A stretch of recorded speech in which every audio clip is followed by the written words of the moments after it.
AI ಅಥವಾ ಕೃತಕ ಬುದ್ಧಿಮತ್ತೆ ನಮ್ಮ ಉದ್ಯೋಗಗಳ ಜಗತ್ತನ್ನು ಕಣ್ಣು ತುಳಿಯುವಷ್ಟರಲ್ಲಿಯೇ ಬದಲಾಯಿಸುತ್ತಿದೆ.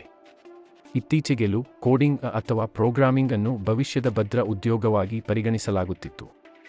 ಆದರೆ ಇಂದು ಎಐ ಈಗಾಗಲೇ 93% ಪ್ರೋಗ್ರಾಮರ್ಗಳಿಗಿಂತ ಉತ್ತಮವಾಗಿ ಕಾರ್ಯನಿರ್ವಹಿಸುತ್ತಿದೆ. ಇದು ಕಾರಿಂಗ್ ಕುರಿತಲ್ಲದೆ ಹೊಸ ದಿಕ್ಕಿನಲ್ಲಿ ಸಾಗುತ್ತಿದೆ. ಹೀಗಾಗಿ ಎಲ್ಲರ ಮನದಲ್ಲಿಯ ಪ್ರಮುಖ ಪ್ರಶ್ನೆ, ಎಐ ಎಲ್ಲ ಉದ್ಯೋಗಗಳನ್ನು ಕಬಳಿಸಬಹುದಾ? ಸತ್ಯ ಸ್ವಲ್ಪ ಗಂಭೀರವಾಗಿದೆ.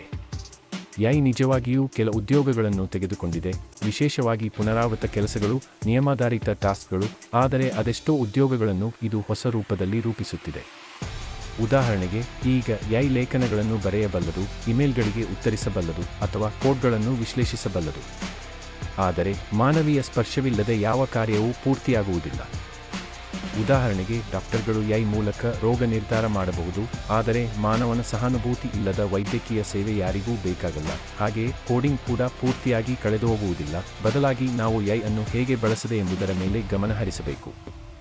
ಇನ್ನು ನಿಜವಾದ ಮೌಲ್ಯ ಇಂದು ತಾಂತ್ರಿಕತೆಗಿಂತ ಮಾನವೀಯತೆಯಲ್ಲಿ ಇದೆ. ವಿತರಣಾ ಕೌಶಲ್ಯ, ಡಿಸ್ಟ್ರಿಬ್ಯೂಷನ್ ಸ್ಕಿಲ್ಸ್ ಅಥವಾ ಸರಿಯಾದ ಪ್ರೇಕ್ಷಕರನ್ನು ತಲುಪುವ ಸಾಮರ್ಥ್ಯ ಬಹಳ ಮಹತ್ವ ಪಡೆದುಕೊಂಡಿದೆ. ಗ್ರಾಹಕ ಮನಸ್ಸು ಹಾಗೂ ಭಾವನೆಗಳನ್ನು ಅರ್ಥಮಾಡಿಕೊಳ್ಳುವಷ್ಟು ಶಕ್ತಿಶಾಲಿ ಯಾವ ಎಐಯೂ ಇಲ್ಲ. ಈ ಕಾರಣದಿಂದಲೇ ಮಾರ್ಕೆಟಿಂಗ್, ಕಂಟೆಂಟ್ ಕ್ರಿಯೇಷನ್, ಓದುಗರೊಂದಿಗೆ ಸಂವಹನ ಸಾಧಿಸುವ ಕ್ಷೇತ್ರಗಳು ಈಗ ಹೆಚ್ಚು ಬೆಳೆಯುತ್ತಿರುವುದಕ್ಕೆ ಕಾರಣ. ಇವೆಲ್ಲವನ್ನು ನೋಡಿದರೆ ಕಂಟೆಂಟ್ ಕ್ರಿಯೇಟರ್ಗಳು, ಟೀಚರ್ಗಳು, ಯೂಟ್ಯೂಬರ್ಗಳು ಈ ಎಐ ಕಾಲದಲ್ಲಿ ಗೆಲ್ಲುವ ಪ್ರಮುಖ ಆಟಗಾರರಾಗುವ ಸಾಧ್ಯತೆ ಇದೆ. ಏಕೆಂದರೆ ಅವರು ಕ್ರಿಯೇಟಿವಿಟಿ, ಮಾನವ ಸಂಪರ್ಕ ಮತ್ತು ಎಐದ ಶಕ್ತಿ ಇವನ್ನೆಲ್ಲ ಒಟ್ಟಾಗಿ ಬಳಸುತ್ತಿದ್ದಾರೆ.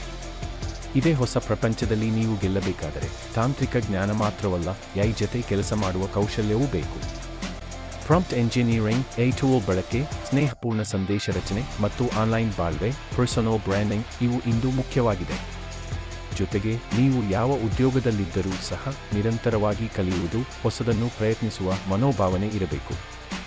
ಎಐ ಮಾನವನನ್ನು ಬದಲಾಯಿಸಲು ಅಲ್ಲ, ಮಾನವನ ಜೊತೆಗೆ ಸಹಯೋಗ ಮಾಡುವ ಹೊಸ ಯುಗವನ್ನು ರೂಪಿಸಲು ಬಂದಿದೆ. ಹೀಗಾಗಿ ಭವಿಷ್ಯದ ಬಗ್ಗೆ ಹೆದರುವ ಬದಲು ನಾವು ಅದನ್ನು ರೂಪಿಸಲು ತಯಾರಾಗೋಣ. ಎಐ ಫಿಯರ್ಫುಲ್ ಯುಗವಲ್ಲ, ಇವಾಲ್ವಿಂಗ್ ಯುಗ. ನಿಮ್ಮ ಉದ್ಯೋಗವನ್ನು ಕಾಪಾಡಿಕೊಳ್ಳಲು ಈಗಲೇ ಶುರು ಮಾಡಿ, ಕಲಿಯಿರಿ, ಪ್ರಯೋಗ ಮಾಡಿ, ಅಭಿವೃದ್ಧಿ ಹೊಂದಿ. ಇದು ಕೇವಲ ಭವಿಷ್ಯವಾಣಿ, ಇದನ್ನು ನಂಬಿಕೆ ಅಥವಾ ಅಧ್ಯಯನದ ದೃಷ್ಟಿಯಿಂದ ನೋಡಬಹುದು. ನಾವು ಈ ಶಕ್ತಿಶಾಲಿ ಕಾಲಘಟ್ಟದಲ್ಲಿ ಜಾಗೃತನಾಗಿರಬೇಕು, ಬದ್ಧತೆಯಿಂದ ಬದಲಾವಣೆಗಳನ್ನು ಅರ್ಥಮಾಡಿಕೊಳ್ಳಬೇಕು.